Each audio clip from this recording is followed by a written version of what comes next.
texto que está no livro de Atos, capítulo 9, versículo 19 em diante. Louvado seja o nome do Senhor. Nós passamos por um processo de avivamento, eu posso dizer, né? Um propósito maravilhoso de 50 dias na presença do Senhor. Quantas experiências maravilhosas a gente tem ouvido no decorrer desta semana, experiências inéditas, curas, transformações, libertações, pessoas que entraram em processo de separação e depois o Senhor restaurou.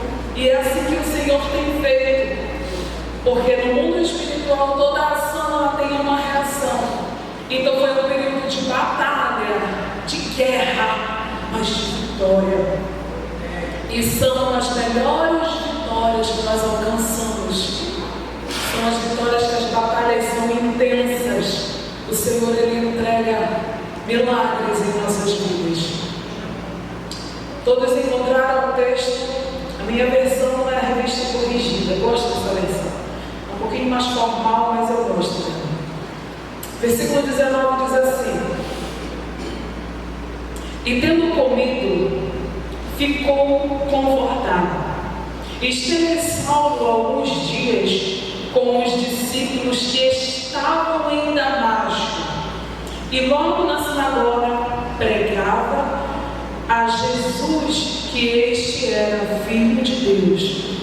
Todos os que ouviam estavam atônitos e diziam: não é este o que em Jerusalém perseguia os que invocavam este nome? E para isso veio aqui, para os levar presos aos principais dos sacerdotes. Saulo, porém, se esforçava muito mais e confundia os judeus que habitavam em Damasco, provando que aquele era o Cristo. Amém? Repita comigo as seguintes palavras. Diga assim: Senhor Jesus, fala comigo o que eu preciso ouvir do Senhor, e que nessa noite eu possa reconhecer os teus vasos, a quem o Senhor escolheu para fazer a diferença em cima desta terra. Você pode aplaudir ao Senhor Jesus. Nós vemos nessa noite um texto que ele é muito conhecido, e um texto que toda vez que eu leio ainda arde uma chama no meu coração, porque geralmente nós esquecemos de quem nós éramos, e muitas das vezes no Evangelho questionamos o que acontece conosco. E a gente olha para a vida de Paulo, que era Saulo, perseguidor da igreja, e nós vemos que a ação dele é completamente diferente da ação de muitos de nós, porque nós passamos pelo processo do avivamento, nós passamos pela conduta cristã, nós passamos pelo crescimento espiritual, mas quando nós chegamos em um determinado patamar com Deus, nós começamos a questionar o Senhor sobre o porquê das coisas. O Senhor, Ele perdoa o nosso tempo de ignorância, Ele perdoa os nossos pecados, Ele perdoa as nossas falhas, mas nas nossas vidas nós vivemos uma plantação e uma semeadura. Então muitas das vezes a gente planta e não quer colher. Nós regamos uma semente má e queremos colher frutos bons. E a experiência de Paulo, ela é exatamente o contrário daquilo que muitos de nós vivemos. Porque vivemos uma vida negligente, vivemos uma vida ignorante e queremos colher as bênçãos do Senhor para as nossas vidas. E a palavra de Deus relata a história maravilhosa de Paulo. Eu digo maravilhosa porque é um dos principais exemplos que mostram o poder do Senhor para mudar a vida humana. E às vezes nós desacreditamos disso. Nós vivemos no Evangelho célula, aconselhamos famílias, aconselhamos membros de célula, mas nós esquecemos quão grande é o poder do Senhor para transformar, para libertar, para mudar o percurso da história humana. Nós esquecemos disso. Porque quem era Saulo? Eu posso dizer que o maior dos perseguidores do povo de Deus. Você já pensou um homem ser ensinado, porque ele foi ensinado assim. Só que na mente dele o que ele estava fazendo não era o certo. Porque chega, olha na mente deles, olha o pensamento deles. Existe alguém aí na redondeza que está dizendo que é o Cristo, e a palavra de Deus diz que ele virá montado num cavalo branco. Então o povo judeu passou a desacreditar de Jesus. Hoje, até hoje, os judeus ortodoxos, como a gente chama, eles ainda esperam o Messias. Eles ainda esperam o Salvador. E Saulo foi ensinado nisso, que o verdadeiro Messias ainda estava por vir. Então ele está defendendo a sua religião da forma como ele foi ensinado. Ele está defendendo, ele está se levantando, matando as pessoas que se dizem ser cristãs, porque ele foi ensinado que aquele não era o Messias. E hoje nós olhamos para a transformação de Paulo, de Saulo para Paulo, mas nós não observamos quem era ele. Porque ele foi ensinado aos pés de Gamaliel. Ele é doutor da lei, ele conhece a lei, ele sabe de tudo que se passava nas profecias, porém não acreditava que Jesus era Cristo. Então ele defendia tanto a sua religião que tirava a vida de outras pessoas. Agora, se nós formos comparar a nossa vida com a vida de Saulo, nós vamos descobrir, como diz a expressão da minha avó, que nós somos crentes pegas. Você sabe o que é um crente pega? Porque quando chega no momento de nós defendermos o Deus que nós servimos, o Cristo que nós adoramos, nós simplesmente deixamos para um outro momento. E Saulo não. Saulo está defendendo a sua religião, ele está defendendo aquilo que ele aprendeu, ele está defendendo aquilo que ele acha que é certo. E hoje nós não defendemos o Evangelho, sabemos que está certo, sabemos que Jesus é o Cristo, mas nós não nos posicionamos a defender aquilo que nós aprendemos. Então não é só o poder de Deus para mudar, é saber quem ele era e o que Deus iria fazer com ele. Porque aonde abundou o pecado, superabundou a graça de Deus. E nós até sabemos, mas não vivemos isso. Porque quando os problemas vêm, as dificuldades vêm, as perseguições vêm, a gente deixa para resolver depois. A gente cede a nossa vontade. Existe algo que está destruindo muitas vidas, famílias, lares, casamentos, está acabando com célula, está acabando com liderança.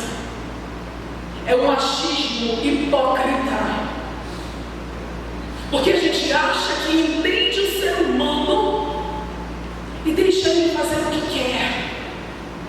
Depois a gente resolve, depois a gente faz, a gente sabe o que a Bíblia está dizendo, a gente sabe que nós precisamos suportar, a gente sabe que nós precisamos ali entrar com uma solução, mas a gente deixa de dar. Amanhã a gente conversa, amanhã a gente resolve, e o amanhã ele vai crescendo como uma raiz de amargura, ele vai desencadeando uma maldição. A Bíblia diz assim: não deixe o sol se pôr sobre a sua ira. O Senhor está dizendo assim: olha, antes do sol se pôr, resolva o que você tem para resolver. Ou você acha que esses 50 dias foi fácil para mim? Foi fácil para todo mundo? Eu até brinquei que a minha maior dificuldade foi ter que passar 50 dias sem tomar café. Cadê minha pastora? Cadê minha pastora? Minha pastora entende perfeitamente o que eu estou dizendo. Só que nós percebemos que a aflição, a perseguição veio tão forte para tantas famílias nesses 50 dias, que alguns pularam no barco, que alguns negaram a vontade perfeita do Senhor. Porque se nós servimos um Deus que restaura, nós servimos um Deus que sara, nós servimos um Deus que liberta, por que eu vou desacreditar disso? Eu costumo dizer que eu vivo, eu prego, e eu sei que o Senhor é o Deus que sara. Porque pela medicina eu já fui desenganada 4 vezes. Não era para mim estar andando, não era para mim estar pregando, não era para eu estar aqui. Mas eu creio que o meu Senhor, Ele sara. Então o Senhor move em nossas vidas aquilo que a nossa fé alcança. Porque existem muitas igrejas que são ricas, prósperas, porque a fé deles está na prosperidade. Porque tem muitas igrejas por aí que Deus revela, que Deus mostra, que Deus cura, porque a fé deles está para aquilo.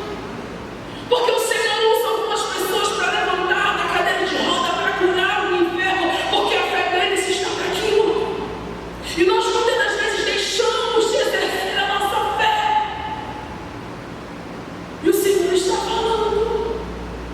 O Senhor está tentando levantar vidas que eram perseguidores, que perseguiam a Cristo.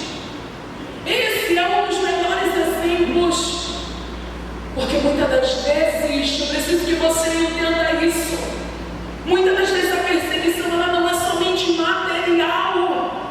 Não é porque eu persegui o Evangelho, porque eu maltratava a crente, ou porque eu matava a crente. Muitas das vezes as pessoas têm perseguições espirituais, que não conseguem crer na libertação, que não conseguem crer na cura, que não conseguem crer na restauração, e carregam essa incredulidade, mesmo servindo ao Senhor, que pode todas as coisas. E o Senhor gera uma situação na vida de Saulo para parar nele e para mostrar quem verdadeiramente é o Senhor. E muitas das vezes o Senhor precisa fazer isso nas nossas vidas. O Senhor precisa parar e mostrar que verdadeiramente Deus sara. Mas Deus só vai mostrar para ti que Ele sara o dia que você estiver enfermo. Deus vai mostrar para ti que Ele restaura o dia que a separação chegar no teu casamento. Deus vai mostrar para ti que Ele liberta o dia que você estiver oprimido. E é por isso que essas situações elas chegam nas nossas vidas. Mas nós precisamos de crer que o Senhor, aleluia, Ele é Deus poderoso e soberano para fazer tudo isso. Às vezes nós falamos e acreditamos, até proferimos, não, mas Deus sara, Deus cura. E nós recorremos a tudo para cura, menos para o Senhor. De muitas situações que eu tenho vivido, muitas dessas de enfermidade, a primeira coisa que eu faço diante do Senhor é orar. Minha mãe está tendo crises de ansiedade, e eu me arrumar para sair, ela começa a passar mal. E algumas vezes as minhas irmãs levam para o hospital, eu saio daqui e vou para o hospital. Mas quando eu estou com ela, a primeira coisa que eu faço é orar. Graças a Deus, a maioria das vezes não preciso levar para o hospital, porque eu creio que Deus sara. Eu creio que o Senhor cura. Eu creio que Ele liberta. Só que às vezes nós falamos, olha, Jesus sara, Jesus sara, Jesus sara, Jesus cura, Jesus cura, Jesus cura. E quando a enfermidade vem, a primeira coisa que a gente faz é levar para o hospital. Não orou, não impôs a mão. A Bíblia diz que se nós colocarmos a mão sobre o enfermo, ele será curado. E ela não fala somente do pastor, do missionário, do presbítero. Ela fala que todos todos nós, se nós colocarmos a mão sobre o enfermo, ele será curado. Porém, nem todas as enfermidades o Senhor vai curar. Por quê? Porque ele não pode? Não, porque Deus tem os seus momentos de tratar. Já aconteceu situações de eu ter que chegar no hospital correndo com minha mãe, chegar lá, não dá nada, não tem nada, mas quando eu chego lá, tem alguém que recebe a oração, recebe a cura e vai para casa. E eu entendo que não era por ela, mas por alguém que estava lá. E Deus sabia que eu não ia sair do meu trabalho para mim ir para um hospital se não tivesse alguém da minha família lá naquele lugar. Então Deus gera situações. Deus é um Deus que gera situações, assim como Ele gerou na vida de Saulo. E o Senhor vai fazer algo extraordinário na vida desse homem. Porque quando ele cai, a primeira coisa que ele pergunta é: quem é o Senhor? Ele já sabia que alguém diferente do que ele conhecia estava falando com ele. E é isso que me chama a atenção. Porque ele não vai dizer assim: quem é você? Por que me derrubaste? Ele vai dizer: o que é Senhor? E duro é lutar contra a vontade de Deus. Duro é nós querermos nos posicionar por quem nós somos. Isso aqui é sério assim. Porque em muitos momentos da nossa vida nós nos posicionamos por quem nós somos e não nos posicionamos pela vontade de Deus. Se eu sou o marido, eu vou me posicionar aqui como marido e a mulher não vai falar e eu não vou resolver porque eu sou o alfa. E as coisas não se resolvem. Nós precisamos olhar para a situação que Deus está gerando. Nós passamos por um momento de propósito, por um momento de dedicação, por um momento que o Senhor desceu com o seu Espírito. Porém, agora a nossa posição é para nós observarmos aquilo que o Senhor quer que nós façamos. E como o Senhor vai falar? Que vai levantar Paulo, que passa 3 dias cego. 3 dias. Para quem está no momento de dor, isso aqui demora muito. Hoje de manhã, quando eu cheguei em casa, meu esposo estava com o rosto inchado, olho vermelho por fora, por dentro. Estava trabalhando com ferro esses dias e um pedacinho de ferro entrou no olho dele. Cheguei na vigília, levei para o pronto-socorro, tiraram um pedaço de ferro e colocaram no curativo dele. E na volta, ele já estava catucando os parabrabos para tirar o curativo. Ele disse: não aguento ficar com esse negócio aqui, eu não estou enxergando nada. Aí eu disse: opa! Eu disse: menino, qual é a sensação? Ele disse: é horrível. A gente não consegue enxergar só com um lado.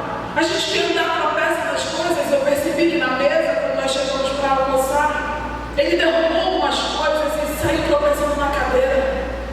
E eu já estava meditando nessa palavra, fiquei pensando, tipo, meu Deus, o que Saulo passou? 3 dias. E para quem enxerga bem, para quem anda bem, para quem fala bem, perder o seu sentido é algo que incomoda muito, que traz dor, sofrimento. Só que quando o Senhor Ele quer trabalhar nas nossas vidas, você pode prestar atenção nisso. O Senhor não vai dizer: se Deus quer tratar comigo e me libertar, o Senhor não vai dizer para mim assim: olha, Leomara, eu vou te libertar. Tu não quer, mas eu vou te libertar. Deus Ele vai gerar situações para que eu enxergue a necessidade de ser liberta. E é o que o Senhor vai fazer com o Saulo. E o que é maravilhoso é que quando ele volta a enxergar, quando ele percebe e identifica quem é o Senhor, quando ele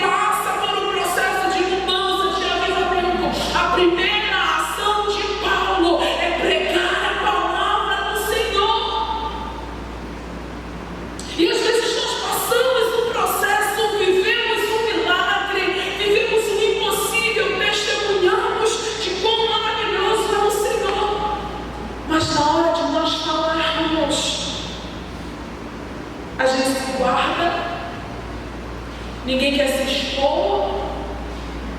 Eu não vou testemunhar porque eu não quero me expor. Eu não vou testemunhar porque todo mundo vai saber que eu sofri. Não, eu não vou testemunhar porque não, eu não. Dificilmente você vai ver, quem me conhece sabe. Dificilmente você vai ver eu esconder alguma coisa. Até as minhas vergonhas eu falo para testemunhar. Mas tem gente que vive uma vida tão sofrida que não recebe ajuda porque não pede ajuda, porque não quer se expor. O casamento está indo por água abaixo. Quando a gente percebe que aconteceu alguma coisa, já está separada, porque não pediu ajuda, porque não pediu socorro. Quando aperta alguma coisa comigo, quem está perto de mim está ali, eu te já me ajuda. Olha, está acontecendo isso. Socorro! E eu aprendi algo com ele que foi um divisor de águas na minha vida. Eu cheguei para ele numa certa situação e disse: eu fui para a célula, mas assim, destruída. Ele disse para mim assim: olha, a célula é lugar de cura. E eu segurei aquilo. Quando foi na outra quarta-feira, nós estávamos levando a arca na casa do neto, lá no CDT. E quando foi na outra quarta-feira de história, semana passada, eu cheguei aqui assim, e eu quero orar, e eu quero que alguém ore por mim, e nós ministramos oração um pelo outro. Foi na semana do arrependimento. Eu comecei a falar, nós começamos a confessar, e eu percebi que todo mundo ali estava na mesma vibe de sofrimento, e nós oramos um pelo outro, e foi algo tão maravilhoso que eu cheguei em casa tão feliz. Meus líderes estão aqui, eles sabem que o meu esposo nunca fala. A gente pergunta alguma coisa e ele diz assim, ele só responde assim: Deus sabe o que eu estou pensando. Não é assim? Quando tem alguma interatividade, alguma dinâmica. Mas nesse dia eu comecei a dizer: eu quero falar. E eu quero pedir perdão por isso, aconteceu isso em casa. E começou por mim, foi assim, ficou no meu esposo estava do meu lado. Para minha surpresa, ele falou. Ele disse: eu também quero pedir perdão por conta disso. Nesse momento meu olho se encheu de lágrimas, assim como agora. Porque cura. Nós deixamos de ser sarados simplesmente porque deixamos de falar. E Paulo, ele tem essa ação maravilhosa. Ele vai orar, ele vai jejuar. Mas quando ele é curado, ele vai pregar a palavra do Senhor. E em nenhum momento ele vai dizer assim: Senhor, por que estão me perseguindo? Ele sabe que ele era perseguidor. Às vezes nós damos trabalho para a nossa liderança. Não sei se só eu dei trabalho para a minha liderança. Eu acho que é só eu, né? Só acontece com a pessoa lá do procurar. Mas às vezes nós damos trabalho para a nossa liderança. E quando a gente tem trabalho com alguém, a gente diz: mas por quê? Fulano não quer nada com Deus. Eu não vou ficar segurando, não. Mas eu plantei desobediência, plantei ignorância, plantei desprezo e agora eu quero amor. Não é assim? Nós deixamos de insistir na vida de quem precisa, esquecendo de que alguém insistiu na nossa vida para nós estarmos aqui. E agora que vai olhar para Paulo vai dizer assim: mas não era esse que perseguia o povo de Deus? Não era esse que matava quem falava desse Cristo? Não, isso aqui não pode ser verdade. Ele está armando, ele está tramando, ele vai matar vocês. Só que quem está ouvindo Paulo falar, quem está vendo ele pregando uma palavra, olha para ele e diz assim: esse homem está diferente. Esse homem tem algo diferente na vida dele. E é assim quando nós transparecemos a presença do Senhor. É assim que nós vivemos quando nós estamos na direção do Senhor. E o que eu te falo hoje não é só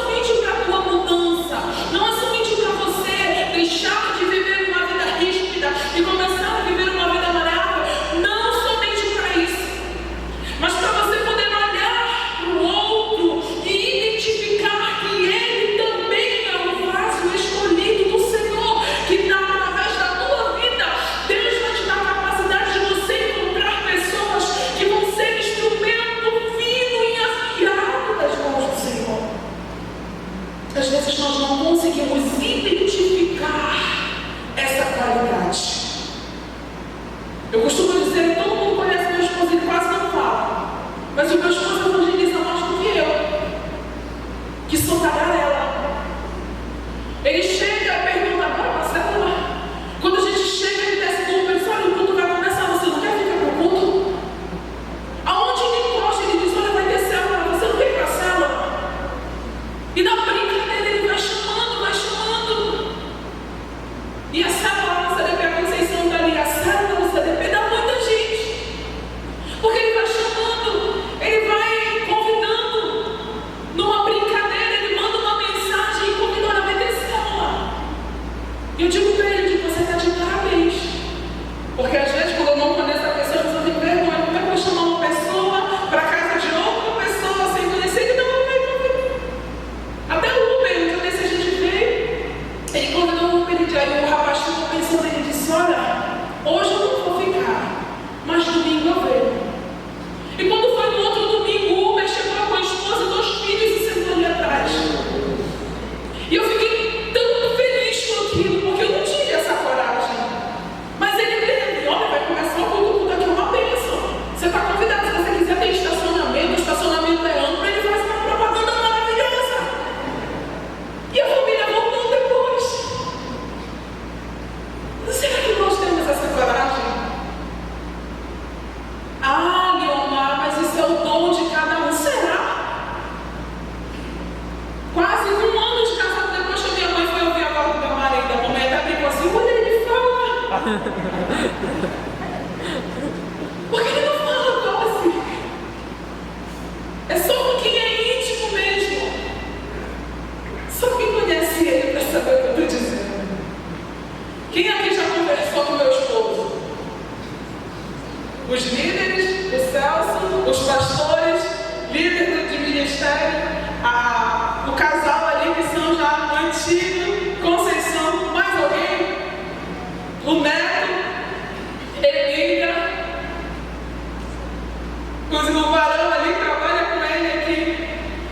Mas ele não conversa quase. Agora, quem já passou comigo por ali para conversar, para falar? Quem já conversou comigo aqui? Olha só. Mas eu não tive a coragem que ele teve. E às vezes só falta isso em nós. Nós identificarmos no outro o instrumento que o outro é.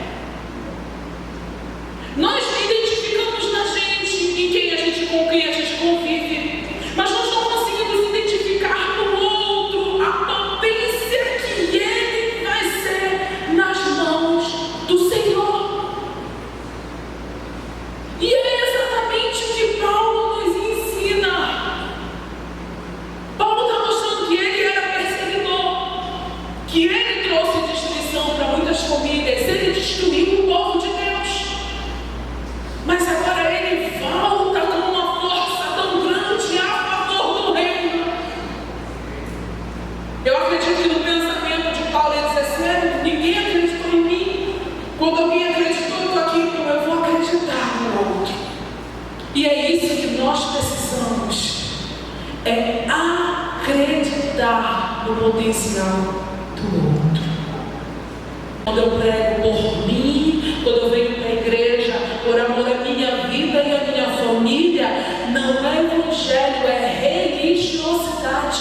Porque o evangelho, ele é ir pregar, batizar, falar do amor de Jesus, é olhar para aquela pessoa desprezada e dizer: esse é vaso escolhido do Senhor. Quem diria que você estaria aqui hoje?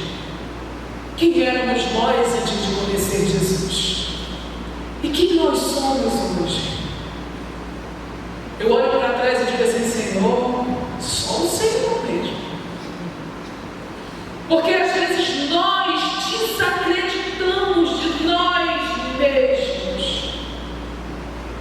E quando nós desacreditamos de nós mesmos, nós estamos dizendo assim: ah, Senhor, eu não confio em Ti, então eu vou resolver do meu jeito. Eu costumo dizer isso para a situação de divórcio. Quando a gente divorcia, a gente diz assim para Deus: olha, Deus,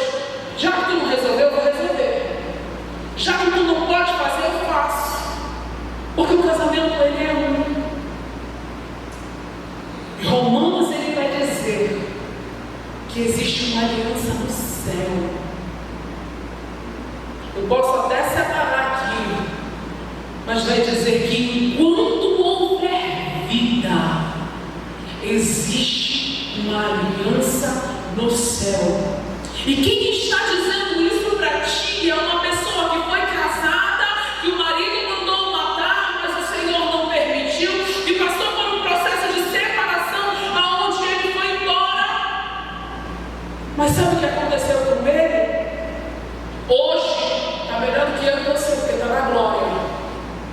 Casei de novo, casei.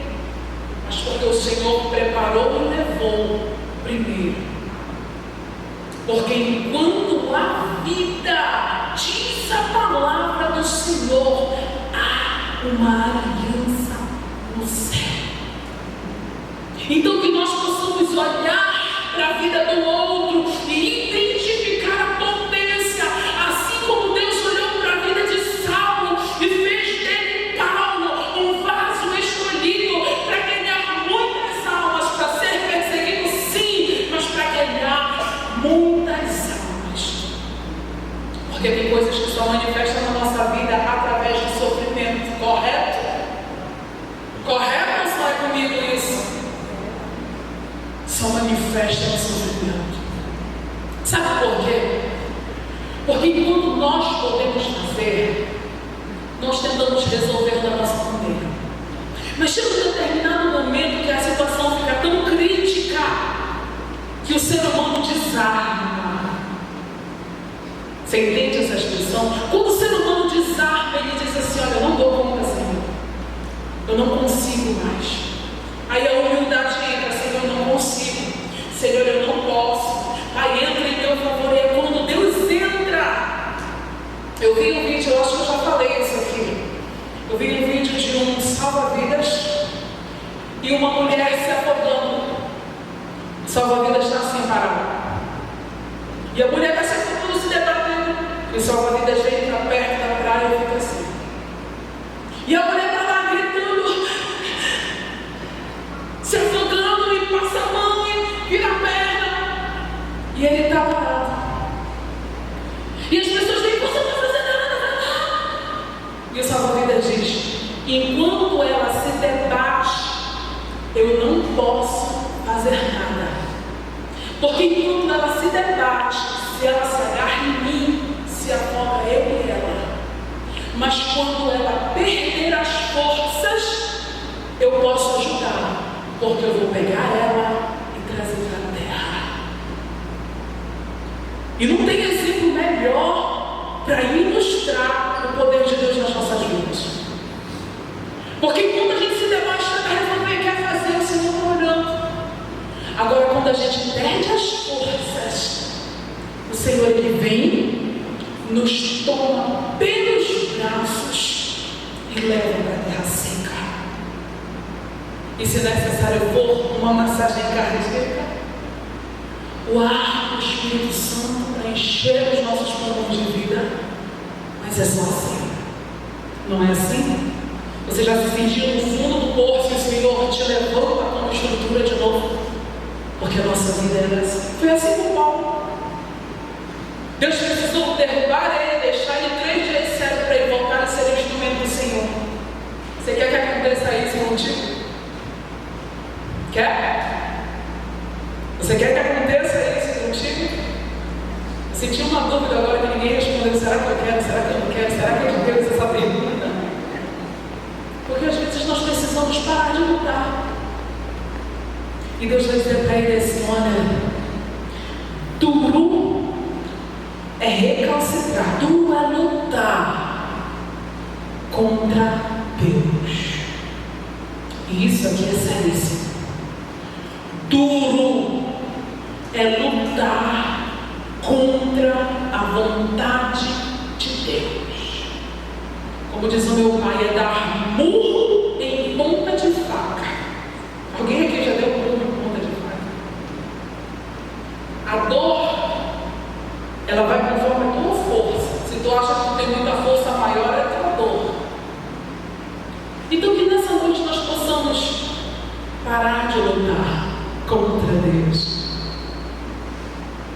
É uma palavra dura de se ouvir, mas nós precisamos.